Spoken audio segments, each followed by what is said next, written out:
Hello viewers, আজকের ভিডিওতে দেখাবো কিভাবে আপনি নিজেই ঘরে বসে আপনার পুরাতন পাসপোর্টটিকে রিনিউ করবেন। অর্থাৎ যাদের একটি এমআরপি পাসপোর্ট ছিল অথবা এই পাসপোর্ট ছিল যেটির মেয়াদ শেষ, সেটি কিন্তু আপনি এখন চাইলে নিজেই ঘরে বসে অনলাইন অ্যাপ্লিকেশন করে আপনি আপনার নতুনভাবে এই পাসপোর্ট তৈরি করতে পারবেন। এবং যাদের পূর্ববর্তী পাসপোর্টটা কোনোভাবে তথ্য সংশোধন করা প্রয়োজন, অর্থাৎ আপনার পুরাতন পাসপোর্টটি ছিল যেটাতে কোনো রকম ভুলভ্রান্তি ছিল, সেগুলো কিন্তু আপনি বর্তমানে রিনিউর পাশাপাশি সংশোধনও করে ফেলতে পারবেন। একদম সম্পূর্ণ প্রসেসটা আমি আপনাদেরকে স্টেপ বাই স্টেপ দেখাবো। এবং এছাড়াও কিন্তু আমার চ্যানেলে আরো বিভিন্ন ভিডিও দেওয়া আছে, চাইলে আপনারা এই বাটনে ক্লিক করেও দেখে নিতে পারেন অথবা আমার চ্যানেল ভিজিট করেও দেখে নিতে পারেন। তো যারা আমার চ্যানেলে নতুন এসেছেন তারা অবশ্যই চ্যানেলটিকে সাবস্ক্রাইব করে দিবেন।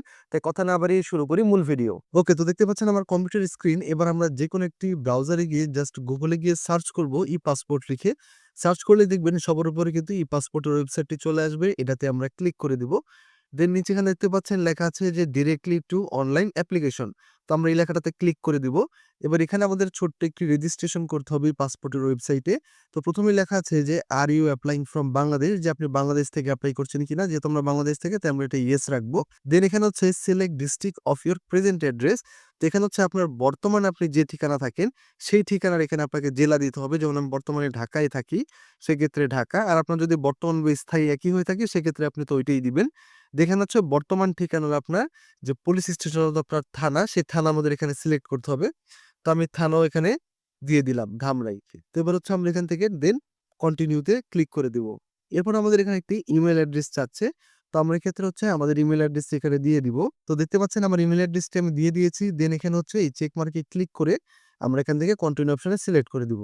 তো এরপর নেক্সট পেজে আমাদের এখানে একটি পাসওয়ার্ড সেট করতে বলছে। তো আমরা এখানে একটি পাসওয়ার্ড সেট করে দিব। আপনারা যে কোনো পাসওয়ার্ড দিতে পারেন। যেখানে আমি লিখে দিলাম এখানে সাব্বির খান @123।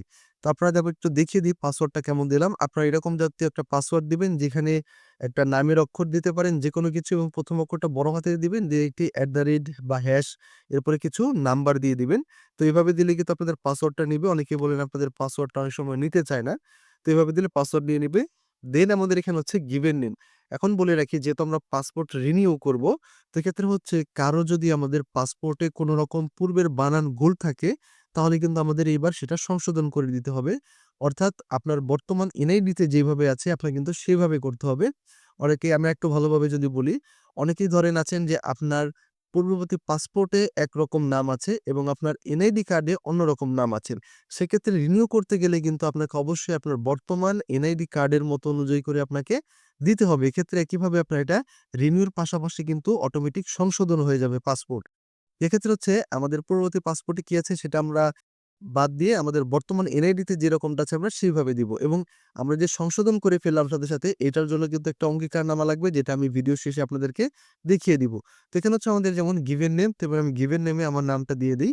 তো এবার হচ্ছে আমি এমডি সাব্বির খান এটা দিলাম। এবার এখানে আরেকটা কথা হচ্ছে, এই যে দেখতে পাচ্ছেন আমার ভোটার আইডি কার্ডে এমডির পরে যদি কোনোভাবে ডট থাকে, সেক্ষেত্রে কিন্তু সেই ডটটা কিন্তু আমরা এখন পাসপোর্ট অ্যাপ্লিকেশনে দিব না। অর্থাৎ এখন থেকে কিন্তু পাসপোর্ট অ্যাপ্লিকেশনে কোনো রকম মায়ের নাম, বাবার নামে যদি এমডি বা এমএসটি থাকে, সেক্ষেত্রে সেখানে কিন্তু কোনো রকম ডট ইউজ করা যাবে না। তো এই জিনিসটা কিন্তু আপনাদের খেয়াল করতে হবে। তো এখানে গিভেন নেমে কিন্তু আমরা দেবো এমডি সাব্বির, এবং এই খানটা, এই খানটা কিন্তু এখানে দিব না। আমরা যে সারনেম আছে এখানে দেবো আমাদের খান। এবং আপনার নাম যদি ২-৩ টা হয় সেক্ষেত্রে হচ্ছে আপনার পুরো নামটা শুধুমাত্র শেষেরটুকু দিবেন আপনাদের সারনেম, এবং বাকি অংশটুকু আপনারা গিভেন নেমে দিয়ে দিবেন। তো এবার হচ্ছে আমাদের এইভাবে এটা হয়ে গেল, এবং দেখতে পাচ্ছেন আমি গিভেন নেম এবং সারনেমে যখন বসালাম তখন কিন্তু এখানে আমার ফুল নেমে অটোমেটিক এমনি সাব্বির খান হয়ে গেল। দেন আমরা হচ্ছে এখান থেকে আমাদের একটি ফোন নাম্বার আমরা দিয়ে দিব। তো ফোন নাম্বার দেওয়ার পর এখানে আই এম হিউম্যান এই অপশনটাতে ক্লিক করে আমরা ক্রিয়েট অ্যাকাউন্টে ক্লিক করে দিব। দেন দেখতে পাচ্ছেন আমাদের ইমেল অ্যাড্রেসে কিন্তু একটি ভেরিফিকেশন মেইল পাঠিয়েছে, যেটা আমাদের ভেরিফাই করে নিতে হবে। তো আমি আপনাদেরকে একটু দেখিয়ে দিই। এই যে আমার ফোনের আমি স্ক্রিন ওপেন করলাম, দেখতে পাচ্ছেন আমার মেইলে কিন্তু একটি এরকম মেইল চলে আসলো, এবং এখানে আমাকে ভেরিফাই করতে বলছে। এখানে যে একটি হেয়ার বাটন দেখতে পাচ্ছেন, এই হেয়ার বাটনে ক্লিক করলেই কিন্তু আমাদের এই ভেরিফিকেশনটি কমপ্লিট হয়ে যাবে। দেন আমরা আবার দেখতে পাচ্ছেন আমাদের এই স্ক্রিনে চলে আসলাম। দেন এখান থেকে আমরা এই যে উপরে যে সাইন ইন অপশনটি আছে, এই অপশনটিতে আমরা ক্লিক করে দিব। ক্লিক করার পর একটু আগে আমরা যে ইমেল অ্যাড্রেস এবং যে পাসওয়ার্ডটি সেট করেছিলাম, সেই পাসওয়ার্ডটি কিন্তু এখানে আমাদের দিয়ে লগইন করতে হবে। তো আমি আপনাদেরকে একটু দেখিয়ে দেই। তো দেখতে পাচ্ছেন আমি ইমেল এবং পাসওয়ার্ডটি দিয়ে এখানে এই চেকে ক্লিক করে সাইন ইন অপশনে ক্লিক করে দিলাম। তো এবার দেখতে পাচ্ছেন আমার এখানে কিন্তু দেখাচ্ছে যে ওয়েলকাম এমডি সাব্বির। তো অর্থাৎ আমার হচ্ছে এখানে অ্যাকাউন্টটা আমার খোলা শেষ। এবার হচ্ছে আমরা এখানে সিম্পলি অ্যাপ্লিকেশন করব। তো এখানে দেখতে পাচ্ছেন লেখা আছে যে apply for a new passport. তো আমরা এই অপশনটাতে জাস্ট ক্লিক করে দিব। তো আমরা যদি যেহেতু রিনিউ করছি তো কিন্তু আমাদের এই অপশনটা একই। তো এক্ষেত্রে হচ্ছে আমাদের এখানে ১ম দেখতে পাচ্ছেন লেখা আছে যে সিলেক্ট দ্য পাসপোর্ট টাইপ, অর্থাৎ আপনি অর্ডিনারি পাসপোর্ট বানাবেন নাকি অফিসিয়াল পাসপোর্ট বানাবেন। যেহেতু আমরা সাধারণ নাগরিক সেক্ষেত্রে আমাদের অর্ডিনারি পাসপোর্ট। আর যদি কেউ সরকারি কর্মকর্তা হয়ে থাকেন সেক্ষেত্রে তাদের হচ্ছে অফিসিয়াল পাসপোর্ট। তো আমরা অর্ডিনারি পাসপোর্ট অপশনটাতে ক্লিক করে 7 কন্টিনিউ দিলাম। দেন এক্ষেত্রে হচ্ছে আমাদের এখানে এই টিক মার্কাতে ক্লিক করে দিব যে আই অ্যাপ্লাই ফর মাইসেলফ, এবং আপনারা কিন্তু এই অ্যাকাউন্ট দিয়েও কিন্তু অন্য কারো অ্যাকাউন্টও, অর্থাৎ অন্য কারো ওই পাসপোর্টও কিন্তু বানাতে পারবেন। সেক্ষেত্রে আপনি টিক মার্কটি তুলে দিয়ে যার বানাবেন, ছেলে হলে মেল অথবা ফিমেল সিলেক্ট করে তার নামে এখানে কিন্তু বসিয়েও আপনারা তথ্য পূরণ করে অন্য কারোটাও কিন্তু আপনাদের অ্যাকাউন্টের মাধ্যমে করতে পারবেন। যেমন আপনার মা-বাবা, আপনার পরিবারেরটাও কিন্তু আপনি আপনার একই অ্যাকাউন্ট থেকে যে অ্যাকাউন্ট আপনার মতো ক্রিয়েট করলাম, রেজিস্ট্রেশন করলাম, সেই অ্যাকাউন্ট দিয়ে কিন্তু আপনি অনেকেরই পাসপোর্ট তৈরি করতে পারবেন। তো যেহেতু আমরা নিজেদের জন্যই করব আপাতত, তো আমি এখান থেকে এটাতে আমি ক্লিক করলাম এবং এখানে দেন দেখতে পাচ্ছেন যে অটোমেটিক কিন্তু আমার নামটি এখানে চলে আসলো যে এমডি সাব্বির খান। তো এবার আমরা নিচে এখান থেকে এই যে প্রফেশন, এই প্রফেশনটা সিলেক্ট করব। যদি স্টুডেন্ট হয়ে থাকেন সেক্ষেত্রে স্টুডেন্ট দিবেন। এছাড়া আপনারা চাইলে টিচার বা যেকোনো প্রফেশন সিলেক্ট করতে পারেন এখানে সার্চ করে। এছাড়াও কিন্তু আপনারা এখানে যদি কোনো প্রাইভেট চাকরি করে থাকেন আপনারা, অর্থাৎ সেক্ষেত্রে আপনারা এখানে প্রাইভেট সার্ভিস অপশনটিও সিলেক্ট করে দিতে পারবেন। তো আপনাদের একটা কথা বলে রাখি, এই প্রফেশন অপশন থেকে আপনারা যে অপশনটি সিলেক্ট করবেন আপনাদের কিন্তু অবশ্যই সে অনুযায়ী একটি কাগজ সরবরাহ করতে হবে। অর্থাৎ আপনাদের যদি স্টুডেন্ট হন সেক্ষেত্রে স্টুডেন্ট আইডি কার্ড লাগবে। যদি আপনারা প্রাইভেট সার্ভিসে চাকরি করে থাকেন সেক্ষেত্রে আপনাদের কোম্পানির জব আইডি কার্ড লাগবে। আর যদি জব আইডি কার্ড না থাকে সেক্ষেত্রে আপনাদের একটা এনওসি জোগাড় করতে হবে প্রতিষ্ঠান হতে। আর যদি মহিলা হয়ে থাকেন, হাউস ওয়াইফ হয়ে থাকেন সেক্ষেত্রে আপনারা হাউস ওয়াইফও সিলেক্ট করতে পারেন। তো আমরা এক্ষেত্রে যেহেতু স্টুডেন্ট, তো স্টুডেন্ট দিয়ে দিলাম। দেন এক্ষেত্রে হচ্ছে আমাদের নিচে সিলেক্ট রিলিজিয়ন, তো আমরা এখান থেকে আমাদের ধর্ম সিলেক্ট করে দিলাম। এরপর এখানে নিচে আমরা এখানে সিলেক্ট ডিস্ট্রিক্ট অফ বার্থ, আপনার আইডি কার্ডের পিছনে দেখবেন যে কোন ঠিকানাটি দেওয়া আছে, অর্থাৎ দেখবেন আইডি কার্ডের পিছন পার্টে লেখা আছে আপনার জন্মস্থান। তো আপনার সেই জন্মস্থানটি এখান থেকে দিয়ে দিবেন। তো আমি সেই অনুযায়ী আমার এটা দিয়ে দিলাম, যেমন রাজবাড়ী। এরপর হচ্ছে সিলেক্ট ডেট অফ বার্থ, আপনার জন্ম তারিখ দিবেন। হুবহু আপনার আইডি কার্ডের মতো করে দিবেন। আমি আবারও বলছি যে আপনাদের যদি পূর্ববর্তী পাসপোর্টের জন্ম তারিখ অন্যরকমও থাকে, কিন্তু বর্তমানে আপনি রিনিউ করতে গেলে কিন্তু আগের পাসপোর্টের মতো করতে পারবেন না। আপনাকে বর্তমান আইডি কার্ডের অনুযায়ী আপনাকে একদম সঠিক তথ্য পূরণ করতে হবে। আর আপনি যদি চান আপনার আগের পাসপোর্টের মতো করতে, তাহলে আপনাকে আপনার ভোটার আইডি কার্ড সংশোধন করে দেন আপনাকে কিন্তু পাসপোর্ট রিনিউতে আপনার আগের পাসপোর্টের মতো আবেদন করতে হবে। তো আমরা এখন সবকিছু আইডি কার্ড অনুযায়ী করব। তো এখান থেকে আমি আমার জন্ম তারিখটা সিলেক্ট করে দিলাম। দেন এখানে সিলেক্ট টাইপ অফ সিটিজেনশিপে আমরা এখানে অবশ্যই বাই বার্থ অপশনটা দিয়ে দিব। দেন এখানে 7 কন্টিনিউ। দেওয়ার পর আমাদের নেক্সট পেজ এখানে চেয়েছে যে পার্মানেন্ট অ্যাড্রেস। তো পার্মানেন্ট অ্যাড্রেসটা আমরা এখান থেকে দেই। তো যেহেতু আমার পার্মানেন্ট অ্যাড্রেস, আমি ডিস্ট্রিক্ট দিলাম ১ম এ ঢাকা। দেন এখানে চাচ্ছে দেখেন সিটি, ভিলেজ, হাউস। এই অ্যাড্রেসটা আপনাদেরকে একটু বুঝিয়ে দিই। আপনাদের অনেকের গ্রামের বাড়িতে কিন্তু হোল্ডিং নাম্বার থাকে না। তো সেক্ষেত্রে আপনার শুধুমাত্র আপনার গ্রামের নাম, মহল্লার নাম এবং গ্রামের নাম দিতে পারেন। আর যদি হোল্ডিং নাম্বার থাকে সেক্ষেত্রে আপনার হোল্ডিং নাম্বার দিতে পারেন। যেমন আমি যদি হোল্ডিং নাম্বার দিই যে 9/A, এরপরে হচ্ছে পঞ্চপাড়া, এরপর হচ্ছে সিন্ধুরিয়া। আমরা এটা দিলাম। এটা হচ্ছে আমাদের এই মহল্লা এবং গ্রামের নাম। আর যদি আপনাদের এই হোল্ডিং নাম্বার না থাকে সেক্ষেত্রে আপনার হোল্ডিং নাম্বারটা ছাড়াও কিন্তু এভাবে দিলেও হবে, সমস্যা নেই। তো এরপরে হচ্ছে আপনাদের রোড, ব্লক, সেক্টর। যদি আপনাদের আইডি কার্ডে মেনশন করা থাকে যে আপনাদের রোড নাম্বার এত বা ব্লক এত, সেক্ষেত্রে আপনারা দিবেন। আদারওয়াইজ এটা কিন্তু দেওয়ার দরকার নেই, কারণ এটা অপশনাল আছে, না দিলেও হবে। এরপর হচ্ছে সিলেক্ট পোস্ট অফিস, তো আমরা এক্ষেত্রে হচ্ছে আমাদের পোস্ট অফিসটা সিলেক্ট করে দিলাম ধামরাই। দেন এখানে আমাদের পুলিশ স্টেশন, অর্থাৎ আমাদের থানা সিলেক্ট করতে হবে। তো কিভাবে আপনারা আপনাদের থানাটাও সিলেক্ট করবেন, খেয়াল রাখবেন সবকিছুর জন্য আপনার সঠিক ইনফরমেশন থাকে। এবং এখানেও কথা বলে রাখি, আপনার পূর্ববর্তী পাসপোর্টে যদি অন্য ঠিকানাও থেকে থাকে, বাট আপনি কিন্তু চাইলে এই আবেদনের মাধ্যমে একদম রিনিউ পাশাপাশি সংশোধনও করে ফেলতে পারবেন আপনার ঠিকানা সহ সবকিছু। এবার হচ্ছে নিচে এখানে আমাদের প্রেজেন্ট অ্যাড্রেস চাচ্ছে। তো আপনার বর্তমানে স্থায়ী ঠিকানা যদি একই হয় তাহলে আপনি এখানে টিক মার্ক ক্লিক করলে কিন্তু আপনার স্থায়ী এবং বর্তমান একই হয়ে যাবে। আর যদি আপনার বর্তমান আলাদা হয় সেক্ষেত্রে কিন্তু আপনি এটা টিক মার্ক উঠিয়ে আলাদাভাবে পূরণ করতে পারবেন। যেমন আমি যদি বর্তমান ঠিকানা দিই, যে আমার বর্তমান ঠিকানা হচ্ছে ঢাকা, এবং এখানে আমি সিটি এবং ভিলেজে যদি আমি একইভাবে আমার সেই হোল্ডিং নাম্বার দিই, তো আমি একটি স্যাম্পল অ্যাড্রেস এখানে টাইপ করলাম। দেন এখানে হচ্ছে একইভাবে যদি রোড সেক্টর নাম্বার থাকে দিবেন, তা না হলে দেওয়ার দরকার নেই। আর বর্তমান ঠিকানা যদি আপনার হোল্ডিং নাম্বার না থাকে সেক্ষেত্রে আপনি মহল্লা, গ্রামের নাম, রোড বা যেভাবে আপনার আইডি কার্ড আছে সেভাবে আপনি এখানে দিতে পারবেন। দেন এখান থেকে আমি পোস্ট অফিস সিলেক্ট করে দিলাম এবং এখানে নিচে আমি একইভাবে আমার থানাটি সিলেক্ট করে দিলাম। দেওয়ার পরে এখানে কিন্তু আমরা এই যে নিচে 7 কন্টিনিউ দিব। তবে যেহেতু আমার বর্তমান এবং স্থায়ী একই, সেজন্য আমি এখানে টিক মার্কটা দিয়ে একই রকম দিয়ে দিলাম। দেন এখানে দেখতে পাচ্ছেন নিচে কিন্তু দেখাচ্ছে রিজিওনাল পাসপোর্ট অফিস, অর্থাৎ আপনাকে কোন পাসপোর্ট অফিসে গিয়ে এই সকল কাগজপত্র জমা দিতে হবে এবং আপনাকে ছবি ও ফিঙ্গারপ্রিন্ট আপনি তুলে আসবেন। সেটা হচ্ছে আমাদের ঢাকা ওয়েস্ট। তো এটা হচ্ছে প্রপার অ্যাড্রেসটা, আমরা যখন আবেদন কমপ্লিট করব তখন সেখানে আমি দেখিয়ে দিব যে আপনাকে কোথায় যেতে হবে। তো আমাদের আপাতত পড়েছে ঢাকা ওয়েস্ট, এবং এই অ্যাড্রেসটা কিন্তু অর্থাৎ আপনাকে যেখানে যেতে হবে যে পাসপোর্ট অফিসে, এটা কিন্তু আপনার বর্তমান ঠিকানা অনুযায়ী করবে। অর্থাৎ আপনি যদি মানিকগঞ্জ বা ফরিদপুরেও আপনার পার্মানেন্ট অ্যাড্রেস হয়, বাট বর্তমান ঠিকানা যদি আপনার ঢাকায় হয়, তাহলে কিন্তু আপনাকে ঢাকার যে কোনো পাসপোর্ট অফিসে আপনার লিস্টে পড়বে যেখানে আপনি যাবেন। তো আমরা এখান থেকে 7 কন্টিনিউ দিলাম। দেওয়ার পর এখানে আমাদের আইডি কার্ডের নাম্বারটি চাচ্ছে। তো আমরা সিম্পলি আইডি কার্ডের নাম্বারটি দিয়ে দিই। তো দেওয়ার পরে দেখতে পাচ্ছেন এখানে দেখাচ্ছে যে data not found in NID system. তো এই জিনিসটা যদি আপনাদের এরকম লেখা আসে তাহলে আপনাদের কোনো সমস্যা নেই।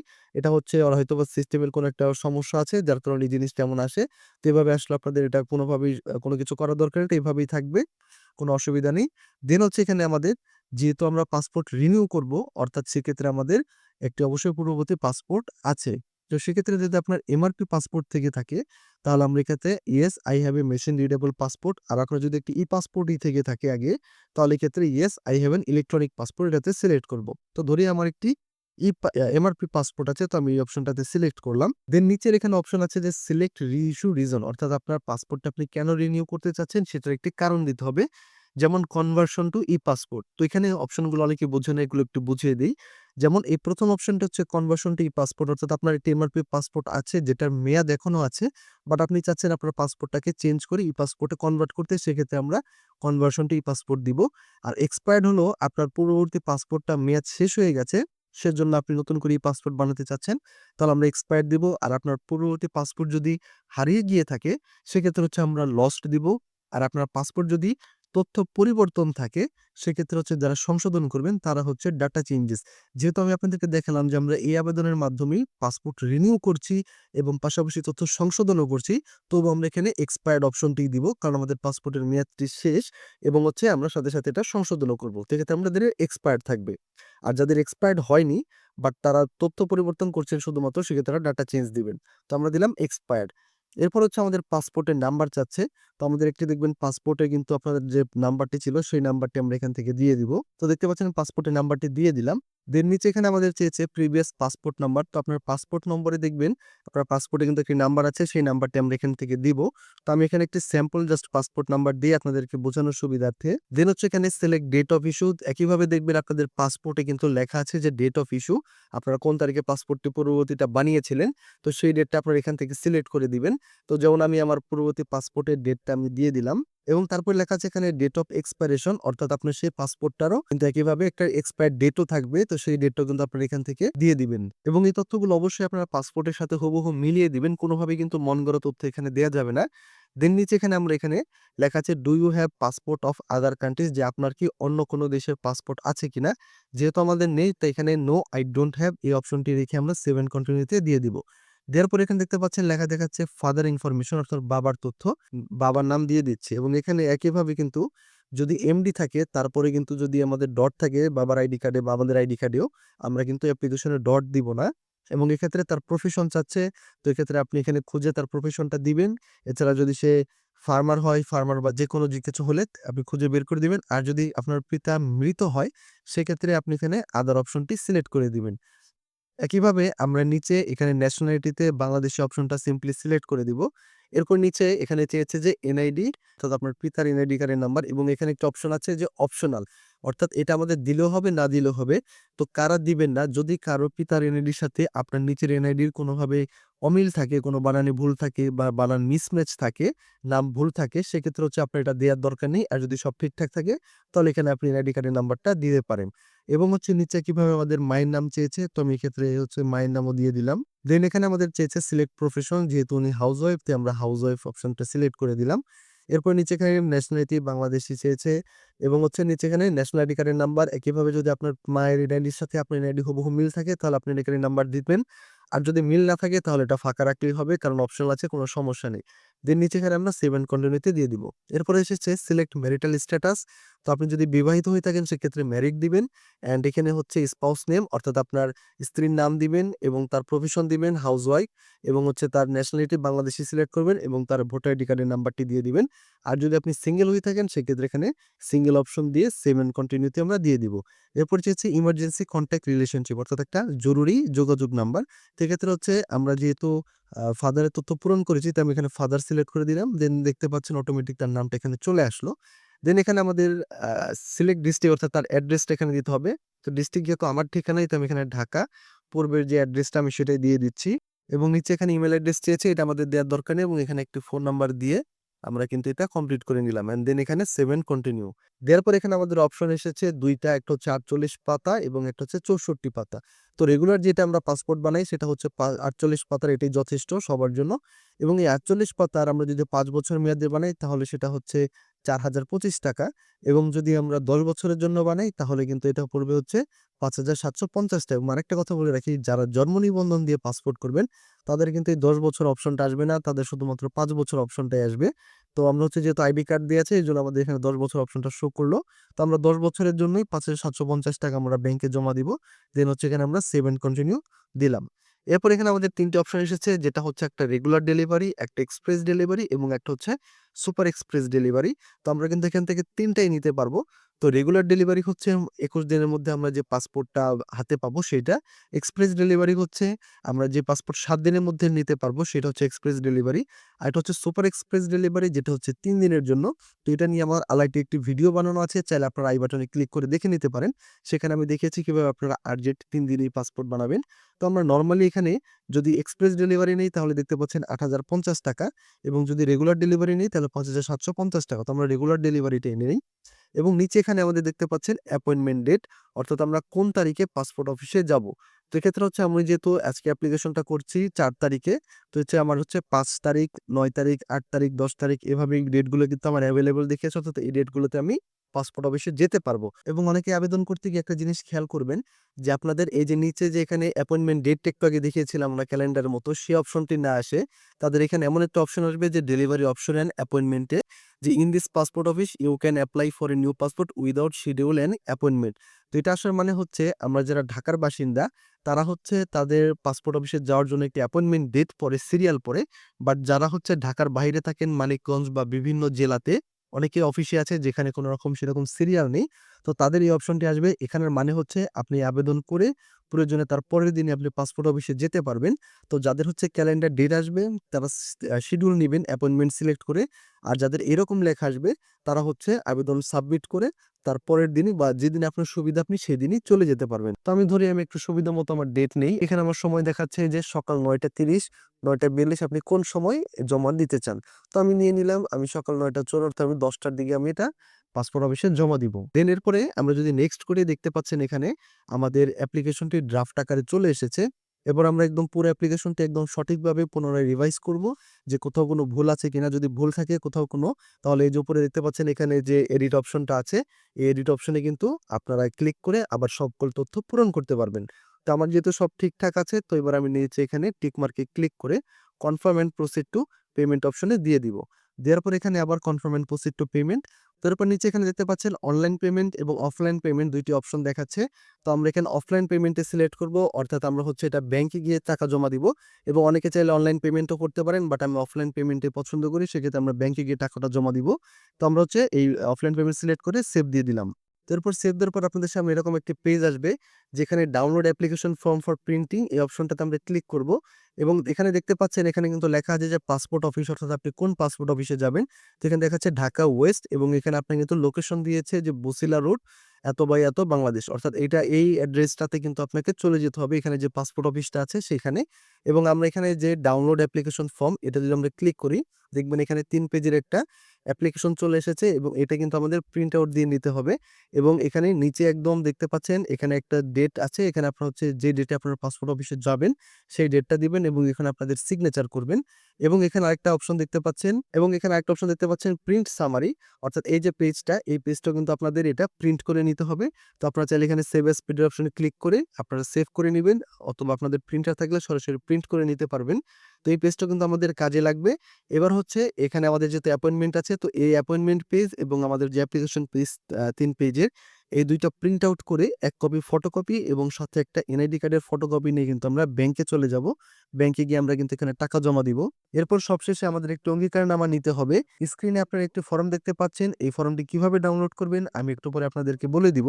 তবে এই ফর্মটি সবার পূরণ করতে হবে না। যাদের পুরাতন পাসপোর্টে কোনো রকম ভুল ছিল, বর্তমানে আবেদন করার সময় আপনি সংশোধন করে আবেদন করেছেন, শুধুমাত্র তারাই এই ফর্মটি পূরণ করবেন। যেমন নিজের নাম, পিতার নাম, মাতার নাম, জন্ম তারিখ বা জন্মস্থান এই সকল তথ্যগুলো যদি আপনি বর্তমানে আবেদনের সময় সংশোধন করে আবেদন করে থাকেন, তারাই শুধুমাত্র এই ফর্মটি পূরণ করবেন। দেখতে পাচ্ছেন এখানে বাম পাশের ঘরে বর্তমানে আপনার পাসপোর্টে যা আছে সেটি লিখতে হবে এবং ডান পাশে আপনি সংশোধন করে যেটি দিতে চাচ্ছেন সেটি লিখতে হবে এবং এটি হাতে পূরণ করলেই হবে। তবে যাদের আগের পাসপোর্টের সাথে বর্তমানে কোনো সংশোধন নেই, হুবহু একই রেখেছেন, তাদের ক্ষেত্রে এই ফর্মটি নিতে হবে না। তো ফর্মটি ডাউনলোড করার জন্য আমরা সরাসরি গুগলে গিয়ে সার্চ করব পাসপোর্ট অঙ্গীকারনামা লিখে। দেন উপরে একটি লিঙ্ক চলে আসবে, জাস্ট এটাতে ক্লিক করলে একটু নিচে স্ক্রল করলেই দেখবেন লেখা আছে যে ডাউনলোড ডিক্লারেশন ফর্ম। এটাতে ক্লিক করে আমরা জাস্ট ডাউনলোড করে প্রিন্ট দিয়ে নিব। অলরাইট, তো দেখে নিলেন কিভাবে ই পাসপোর্ট আবেদন করতে হয়। এবারে কিন্তু আমাদের ব্যাংকে টাকা জমা দিতে হবে। তো একটু আগে আমি অ্যাপ্লিকেশন আপনাদেরকে দেখালাম যে একটি অ্যাপ্লিকেশন ফর্ম ছিল ৩ পেজের এবং একটি হচ্ছে প্রিন্ট সামারি ছিল যেখানে আমাদের অ্যাপয়েন্টমেন্ট ডেট সহ বিস্তারিত লেখা ছিল। তো এই দুটি পেজ কিন্তু আমরা ফটোকপি নিব, পাশাপাশি আমাদের একটি ভোটার আইডি কার্ডের ফটোকপি নিয়ে আমরা যে কোনো ব্যাংকে চলে যাব, যেহেতু আমি বলেছি অফলাইন পেমেন্টের জন্য। তো আমরা ব্যাংকে গিয়ে, যেমন সোনালী ব্যাংকে গিয়ে যদি আমরা কাউন্টারে গিয়ে বলি যে আমি পাসপোর্টের টাকা জমা দিব, তাহলে কিন্তু তারা আপনাকে প্রসেস দেখিয়ে দিবে। আপনাকে এক্সট্রা কোনো টাকা দিতে হবে না। আপনি যে আবেদনটা করেছেন শুধুমাত্র সেই টাকাটা আপনি জমা দিবেন এবং জমা দেওয়ার পরে কিন্তু তারা আপনাকে একটি ভাউচার দিবে, অর্থাৎ একটি রসিদ দিবে। তো এরপর আমাদের ফর্মগুলো সাজাতে হবে কাগজপত্র দিয়ে, যেখানে আমরা সবার প্রথমে সেই ব্যাংক রসিদটি রাখবো।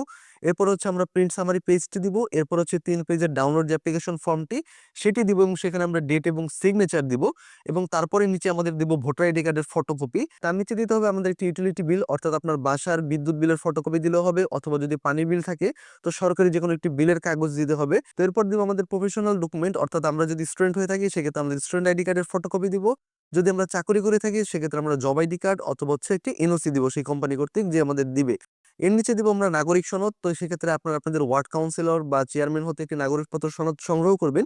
যদি সেখান থেকে সম্ভব না হয় সেক্ষেত্রে আপনার উপজেলা থেকে, আপনাদের ইউএনও থেকে কিন্তু এটা সংগ্রহ করতে পারেন। এবং তারপরে আমরা সংগ্রহ করব, যদি আমরা ম্যারিড হয়ে থাকি সেক্ষেত্রে আমাদের যে ম্যারেজ সার্টিফিকেট থাকবে সেইটা অথবা কাবিন নামার একটা ফটোকপি দিতে হবে। এবং তার নিচে দিব আমাদের যে পূর্ববর্তী পাসপোর্টটা ছিল সেই পাসপোর্টের একটি ফটোকপি, অর্থাৎ যে পেজে আপনার ছবি সহ সমস্ত ডকুমেন্ট আছে, অর্থাৎ আপনার বিবরণ আছে, সেই পেজের কিন্তু একটা ফটোকপি আমরা সাথে দিব।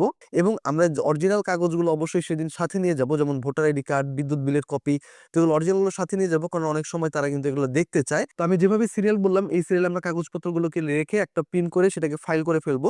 এবং পাশাপাশি আপনাদের আরো ৩ জনের আইডি কার্ডের ফটোকপি নিয়ে যাবেন, যেমন আপনার মা বাবার ভোটার আইডি কার্ডের ফটোকপি এবং আপনার স্ত্রী বা স্বামীর যদি থাকে সেক্ষেত্রে তার ভোটার আইডি কার্ডের ফটোকপি। তবে এক্ষেত্রে তারা যদি এটা চায় আপনি তাদেরকে দিবেন, এছাড়া দেওয়ার দরকার নেই। এরপর এই কাগজপত্রগুলো নিয়ে আমরা যে ডেটে অ্যাপ্লিকেশন পড়েছিল আমাদের অ্যাপয়েন্টমেন্ট, সেই ডেটে আমরা চলে যাব পাসপোর্ট অফিসে। সেখানে গিয়ে আমরা লাইনে দাঁড়ালেই বা কাউকে জিজ্ঞেস করলেই কিন্তু তারা বলে দিবে যে আপনাকে কোন লাইনে দাঁড়াতে হবে এবং সেখানে আপনি কাগজপত্রগুলো দিলে তারা কিন্তু আপনাকে একটি রুম নাম্বার বলে দিবে যে অমুক ভবনের অমুক তলায় যান, সেখানে গিয়ে আপনি আপনার ফিঙ্গারপ্রিন্ট ও ছবি তুলে আসবেন। তারপর তারা আপনাকে একটি ডেলিভারি স্লিপ দিয়ে দিবে, সেই স্লিপটা আপনি যত্ন সহকারে রেখে দিবেন। এরপরে কিন্তু আপনার ফোনে এসএমএস আসবে, অথবা আপনি সেই ২১ দিন পরে কিন্তু অনলাইনে চেক করা যায় যে আপনার পাসপোর্টটি রেডি হয়েছে কিনা। তারপর আপনি কিন্তু পাসপোর্টটি রেডি হয়ে গেলে আপনি আবার সেই পাসপোর্ট অফিসে গিয়ে সেই ডেলিভারি স্লিপটি দিলে কিন্তু আপনাকে পাসপোর্টটি হাতে দিয়ে দিবে। তো আজকের ভিডিও ছিল এই পর্যন্তই, দেখা হবে নতুন কোনো ভিডিওতে। ততক্ষণ ভালো থাকুন, ধন্যবাদ।